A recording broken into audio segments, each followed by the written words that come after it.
আজি তোমাক স্কুল কিবা হোমৱৰ্ক কৰিব দিছিলে নেকি? দিছিলে। কি দিছিলে কৰিবলৈ?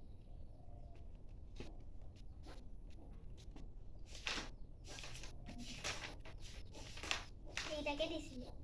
তুমি তেতিয়াহ'লে হোমৱৰ্ক কৰিলা, মোৰ কাম দুটামান আছে মই কৰি আহোঁ। মই কামকেইটা কৰালৈকে কিন্তু তুমি হোমৱৰ্কটো কৰি উঠিবা আকৌ। হ'ব।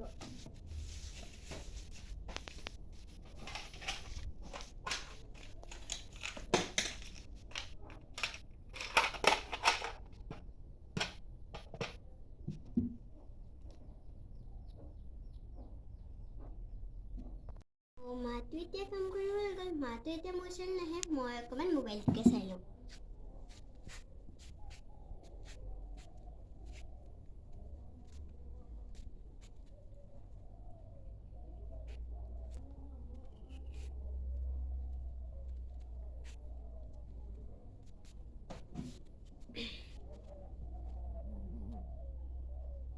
ৱাও।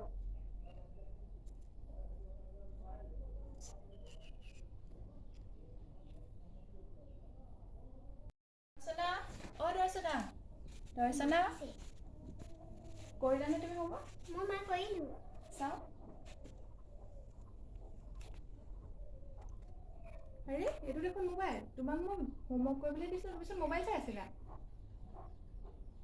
কি কৰি আছা মানে তুমি এইবোৰ? মোবাইলটো তুমি কেলৈ আনি চাই আছা? আজিৰ পৰা চাবা নেকি মোবাইল? নাচাওঁ। আপোনালোককো কওঁ, আপোনালোকে নিজৰ সন্তানক অকণমান গুৰুত্ব দি পঢ়াব, যিকণ সময় পঢ়াই ভালদৰে লগত থাকি পঢ়াব। আজিকালি ল'ৰা ছোৱালী দেখিছে নহয় কেনেকৈ মোবাইল মনে মনে আনি চাই থাকে। গতিকে আপোনালোকে অলপ গুৰুত্ব দিব। ভিডিঅ'টো যদি চাই ভাল পালে লাইক কমেণ্ট কৰিব, লগতে যিমান পাৰে শ্বেয়াৰ কৰিব। Bye bye.